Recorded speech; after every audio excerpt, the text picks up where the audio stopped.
Hi you guys, welcome back. My name is Carrie Penny. I am the Happy Crafty Homemaker and welcome to the finale for the Spook Your Spring Make Along.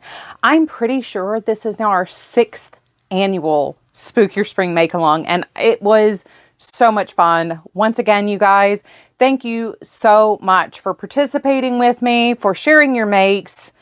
This is just such a fun time of the year for me. This is my big make along. So, welcome to the new subscribers that found the announcement for June's make along. I'm not sure what happened with the algorithm on Saturday, but we have 300 new people who have joined us. So that video has, I think, over 4,000 views now. So many of you guys may be stopping in here to see what the finale is all about.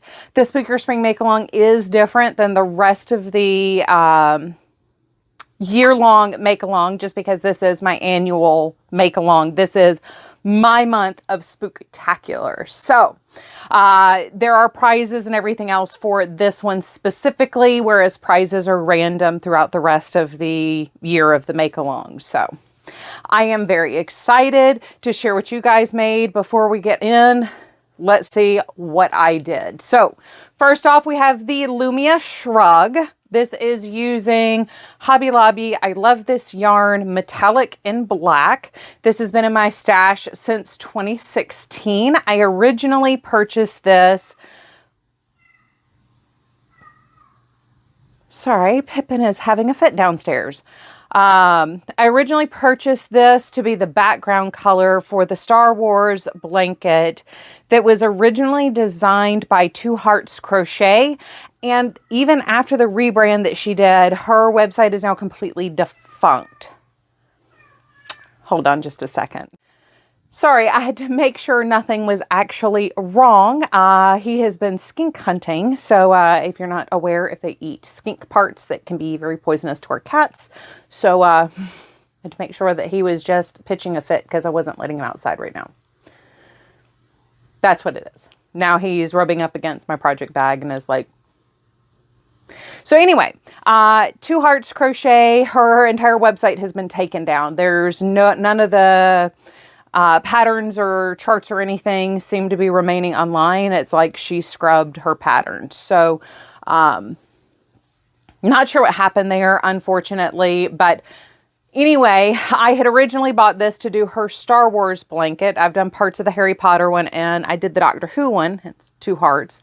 But I was going to make this for one of my stepsons. And then I realized with the way the metallic thread is in here, it wouldn't make a very good background yarn because the metallic, with that kind of weight for a big blanket, could easily snap and then you'd have the metallic threads coming out and everything. So I've been just kind of holding on to it for the last 10 years, not quite knowing what to do with it. So this Spook Your Spring, I did come up with a couple of different things. I believe the pattern and all the alterations I did are in Show and Tell 300, as well as the mid-month check-in for the Spook Your Spring make-along. The next thing that I did using this exact same yarn is I made a pair of bat wings. So these are precious. We have 2 of these, and I did not mean to make this to where I could do the wings with it, but I was thinking I could very easily pin this to the shrug. And then if I do the little finger ring, I wouldn't have to worry about it pulling down on the sleeve to the shrug. So anyway, there is that. So if it's warmer again this year, like it has been, or if it like it was before we moved back, I could easily do a tank dress with this, pin my wings to the underarm and to my hip, and do the finger loop. If it's cold, I could easily pop it on with my black dress, like I did to take this picture. Which, by the way, there is not a single place in my house where I can prop a camera up, whether it's on a tripod or not, and be able to back up enough to take a good picture of myself from the knees up. The background of everywhere in our house, there's something there between our stuff and the cat stuff. Yeah.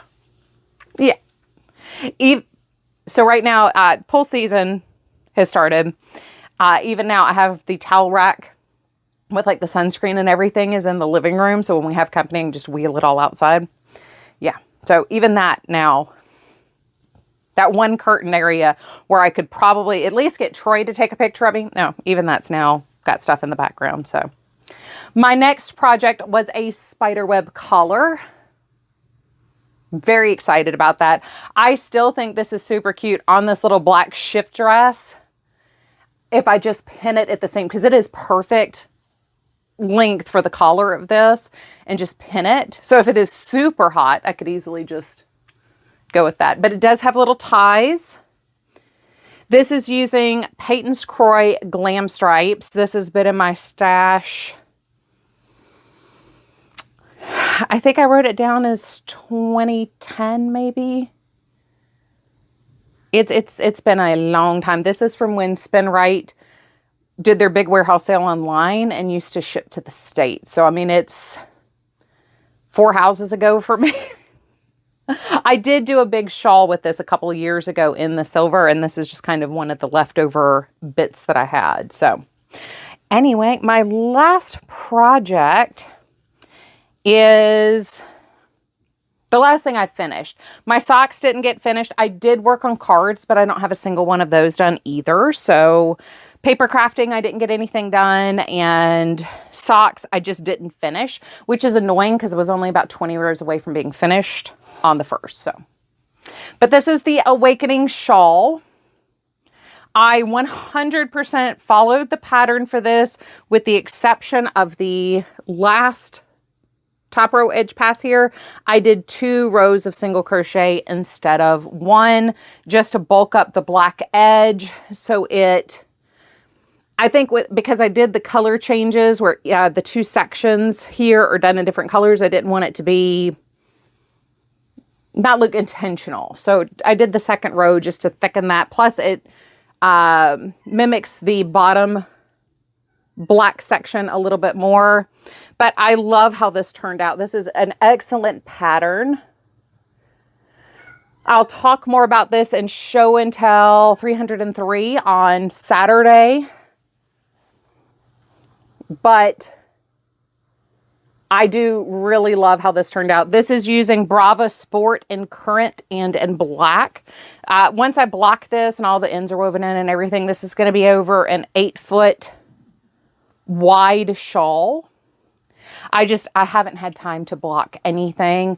Like I said, on Tuesday, everything's still out of whack this week. Last week, I told you guys things were going up out of order. Well, we're still completely out of order this week too. So it is what it is. Like I said, we work with what time we have, and we put things together when we can. So anyway, that is everything that I finished for the make along. I still have the seared ermine and my socks left to finish. I didn't plan on finishing the seared ermine though, so that's perfectly fine. I do think doing wings, a shawl, a collar, and technically a little sweater was more than enough to get done in 4 weeks though. So these were all start to finish done during the make along. So anyway, let's get on to what you guys made.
All right, you guys, thank you so much once again for participating in the Spook Your Spring Make Along. I am sure as you were watching the projects go by, most of you noticed that there were little notations on screen. Those would be for our 4 winners. We have Ducky Logic, Randy, Irene, and Robin. Ducky is on Ravelry. The other 3, I believe, are on Facebook. Hopefully by the time this video goes up, I will have reached out and sent you guys personal messages with continued information about how to tell me how to get prizes to you and all that stuff. Again, nothing about this has been sponsored, even though we do have the prize of earrings that have been donated by Melanie Crochets once again this year. So thank you guys again. This is so much fun. I look forward to May every single year. I love seeing what you guys make, the inspiration, everything else in between. It's just so exciting for me. I love you. I hope you guys are having a wonderful, fantastic day. As always, I look forward to seeing you guys real soon. Bye, guys.